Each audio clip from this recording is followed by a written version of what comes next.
সালামু আলাইকুম। তো মঞ্চে উপস্থিত বিজ্ঞান মঞ্চের সকল সদস্যগণ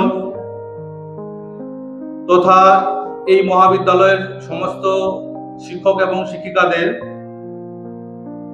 আহ্বান জানিয়ে আমি ছোট্ট একটি কথা রাখবো।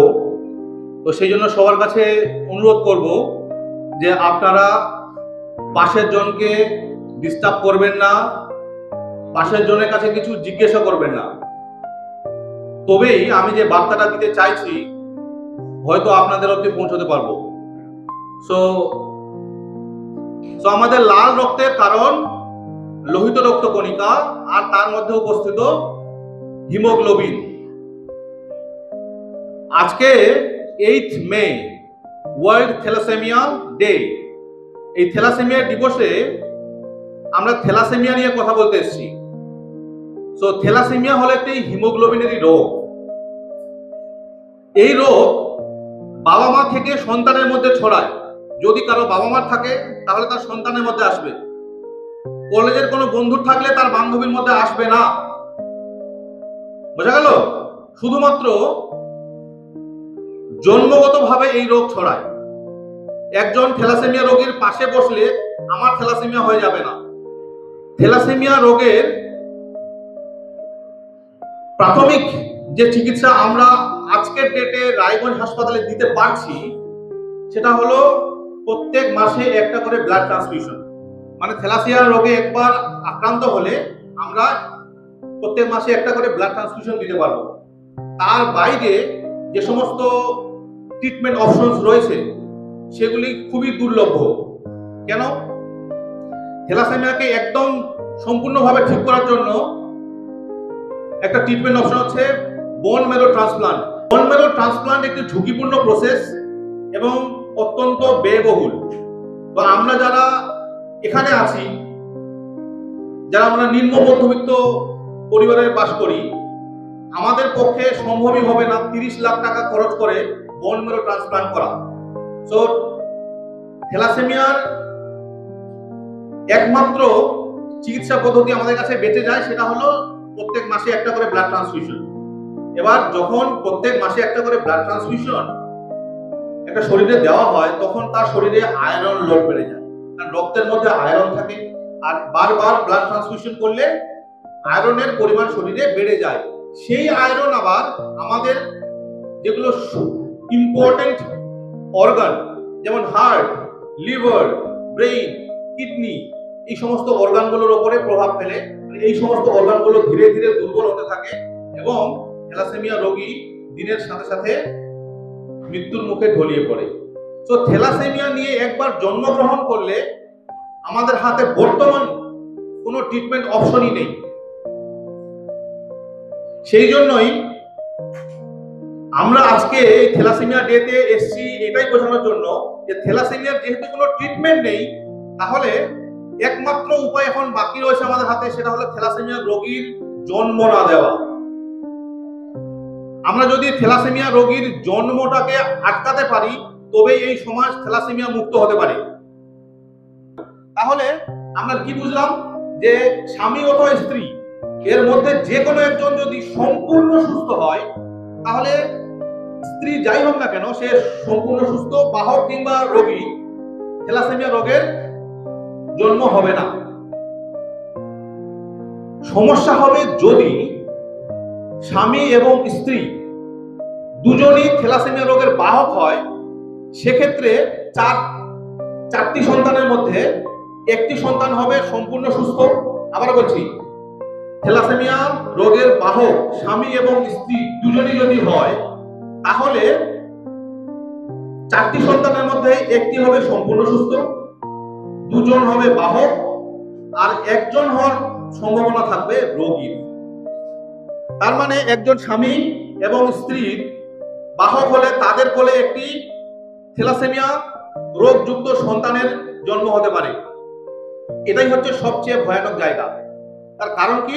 তার কারণ হচ্ছে থ্যালাসেমিয়া সুস্থ এবং বাহক এই দুই প্রকার মানুষের মধ্যে তেমন কোনো পার্থক্য নেই। আমাদের এই ক্লাসে তথা শিক্ষক শিক্ষিকাদের মধ্যে আমরা যে কে কে বাহক রয়েছি আর কে সুস্থ রয়েছি, এটা কিন্তু এই আজকের পরীক্ষার আগে পর্যন্ত বোঝা সম্ভব নয়। ইভেন কি আমি ডাক্তার হলেও আমি আপনাদেরকে দেখে বলতে পারবো না যে আপনারা সুস্থ নাকি বাহক। একমাত্র এই পরীক্ষার দ্বারাই বোঝা সম্ভব। আমি একজন থ্যালাসেমিয়া রোগের বাহক, কিন্তু আমাকে কোনো দৃষ্টি থেকে বোঝা যাচ্ছে কি আমি থ্যালাসেমিয়া রোগ বহন করছি? না, আমি সম্পূর্ণ সুস্থ, আমি সব কাজ করতে পারি, এভরিথিং। সো আপনাদের মধ্যেও কিন্তু এরকম অনেকজন বেরোবে আজকের এই পরীক্ষার পরে যারা থ্যালাসেমিয়া রোগের বাহক।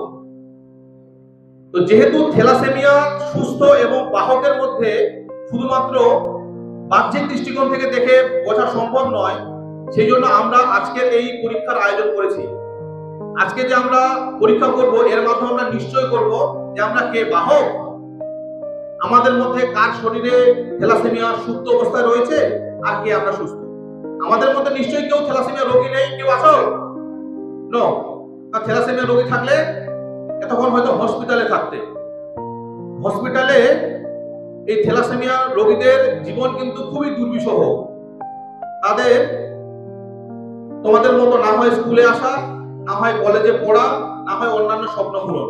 তো এই থ্যালাসেমিয়া রোগীরা জীবন তো পায়, কিন্তু জীবনে তোমাদের মতো করে তারা বাঁচতে পারে না। তারা অনেক দুর্বিষহ, অনেক কষ্টকর একটা জীবন অতিবাহিত করে এবং অসময়ে জীবন ত্যাগ করে দুনিয়া ছেড়ে চলেও যায়। সেই জন্য আমরা চাইবো না একজন সুশিক্ষিত সমাজের অংশ হয়ে যে থ্যালাসেমিয়া রোগ নিয়ে কোনো শিশুর জন্মগ্রহণ করুক যার মায়ের কোলে দুধের পরিবর্তে রক্তের আগে বেশি প্রয়োজন পড়বে। এই পরীক্ষার মধ্যে কোনো তোমরা মিস ইনফরমেশন ছড়াবে না। আমরা কিন্তু কাউকে এখানে থ্যালাসেমিয়া রোগী বলে চিহ্নিত করে করতে আসিনি, কারণ থ্যালাসেমিয়া তোমরা রোগী বলে কেউই বেরোবে না। আশা করছি তোমরা সর্বোচ্চ যেটা বের হতে পারো, থ্যালাসেমিয়ার বাহক হতে পারো। আর বাহক হলে তোমাদের নিজেদের জীবনে কোনো অসুবিধা হবে না। হতে পারে যেটা তোমাদের যে পরবর্তী প্রজন্ম, আজকে তোমরা কলেজে পড়ছো, আগামী কিছুদিনের মধ্যে তোমরা জীবনে প্রতিষ্ঠিত হয়ে হয়তো বিবাহ বন্ধনে আবদ্ধ হবে, তখন তোমাদের কোলে একটা সন্তান আসবে। সেই সন্তানটা যেন রোগী না হয়, সেই বিষয়টাই আজকে নিশ্চিত করতে হবে। তো আমরা যদি আজকে এখানে যারা উপস্থিত আছি তারা আমরা সবাই কি বিষয়টা বুঝতে পারলাম যে আমরা কেন পরীক্ষা করব, কেন পরীক্ষা করা দরকার? সবাই বুঝতে পেরেছি? Very good. সো আজকে যদি তোমরা বুঝতে পারো যে থ্যালাসেমিয়া পরীক্ষা করা কেন সবার জরুরি, সবার, আমরা কেউ এখানে সুস্থ নই এবং কি বলতে পারবো না যে আমরা সুস্থ। আমি যদি সুস্থ হই, আমার জীবন সঙ্গিনী তো অসুস্থ হতে পারে, মানে থ্যালাসেমিয়া রোগের বাহক হতে পারে। তো সেই জন্য আমরা কিন্তু সবাই এই রোগের ঘেরাটোপের মধ্যে রয়েছি, কেউ আমরা সুস্থ নই। আমরা কেউ এই পরীক্ষাকে এড়িয়ে যাবো না, এই পরীক্ষা সফল করা উচিত। ওকে? সো আজকে এই 1 থেকে 150 জন ছাত্রছাত্রী এবং শিক্ষক শিক্ষিকার মধ্যে আমি এই ছোট্ট বিষয়টি উপস্থাপন করলাম। আশা করি তোমাদের প্রত্যেককে বোঝাতে পেরেছি। কিন্তু এটাই শেষ নয়, এই বার্তা যেন এখানে থেমে না যায়। এই বার্তা যেন তোমাদের মাধ্যমে, সেই সুশিক্ষিত সমাজের মাধ্যমে আমাদের সমাজের প্রত্যেকটা কোণে কোণে ছড়িয়ে পড়ে। আমাদের গ্রামে, আমাদের মহল্লায়, আমাদের পাড়ায়, আমাদের পরিবারে গিয়ে গল্প করতে হবে, মানুষকে বোঝাতে হবে তোমাদেরকে যে কেন থ্যালাসেমিয়া পরীক্ষা করা উচিত। তবেই আমাদের এই যে প্রচেষ্টা, এই প্রচেষ্টা তবেই সফল হবে যদি তোমরা বক্তা হয়ে ওঠো।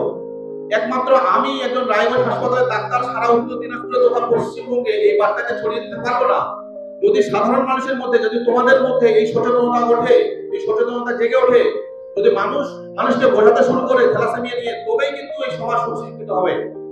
ক্লিয়ার? Thank you.